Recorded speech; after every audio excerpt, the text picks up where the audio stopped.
সুভাদারা রান্নাঘরে আমার সকল দর্শক বন্ধুকে জানাই স্বাগত। আমি শিউলি।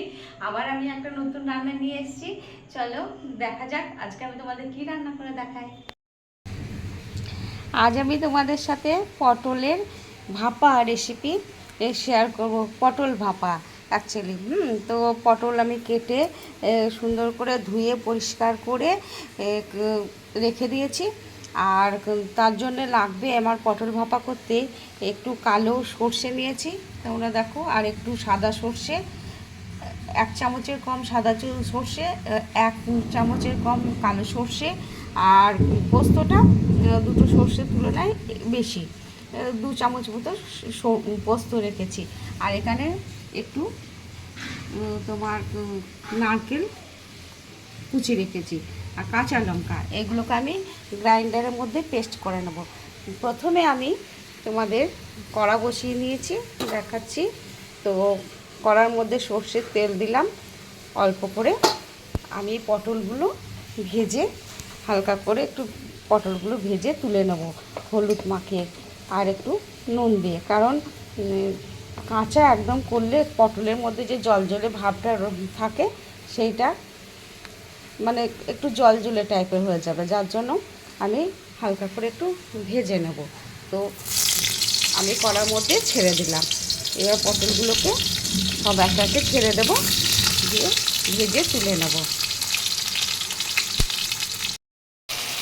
পটলটা আমার ভাজা ভাজা হয়ে গেছে, বেশি ভাজবো না কড়া করে। এবার আমি পটলগুলো তুলে নিচ্ছি। এই বক্সের মধ্যেই আমি ভাপেটা করব, সেই জন্য এই বক্সের মধ্যে একবারে ভেজে তুলে নিলাম সব। এবারে মাখবো, তারপরে বসাবো। আমার কিছুটা বাটা হয়েছে, আমি দইটা দিতে ভুলে গেছিলাম, সেই জন্য একটু টক দই দিয়ে দিচ্ছি। এটাকে ওর সাথে ব্লেন্ড করে নেব আর একবার। আমার সর্ষে, পোস্ত, নারকেল আর টক দই একদম বাটা হয়ে গেছে। এবারে আমি পটলের মধ্যে সব ঢেলে দিলাম, এটাকে মিক্সড করে নিচ্ছি। তারপরে এর মধ্যে একটু আমি স্বাদ মতো একটু চিনি দিয়ে দিলাম, তোমরা তোমাদের স্বাদ অনুযায়ী দেবে।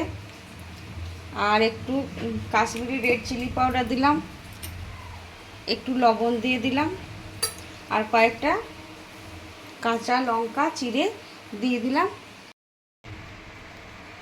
সর্ষের তেল দিয়ে দিচ্ছি ওপর থেকে। এবার এই বক্সটা আমি চাপা দিয়ে দেব।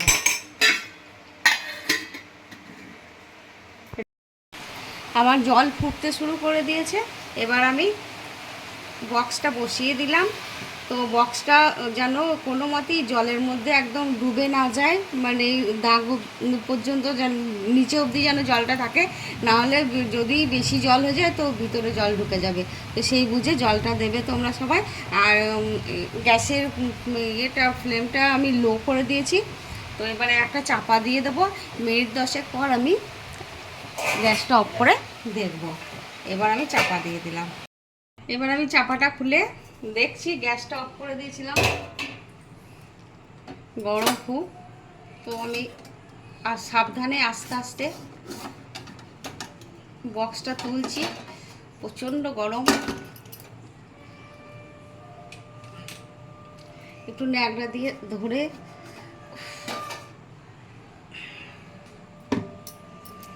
এবার আমি খুলবো। এটা খুলে দেখছি, বাহ, খুব সুন্দর হয়ে গেছে। এই যে তোমরা দেখো, অপূর্ব হয়েছে। আমি ভাবছিলাম কেমন কি হবে, তোমাদের আমি একটা কেটে দেখাই কেমন হয়েছে, সিদ্ধ টিদ্ধ। বাহ, খুব জুসি জুসি হয়েছে, দেখো, দারুণ হয়েছে। এই যে একদম নরম তুলতুল করছে। খুব গরম, হাত দিতে পারছি না, যদিও সুন্দর মাখা মাখা হয়েছে, খুব ভালো হয়েছে। তোমরা এইভাবে বানাবে, অবশ্যই বানাবে, বানিয়ে খেয়ে আমাকে কমেন্ট করে জানাবে কেমন হয়েছে। আর তোমাদেরকে সবাইকে অসংখ্য ধন্যবাদ, নমস্কার। তোমরা সবাই ভালো থাকবে, সুস্থ থাকবে।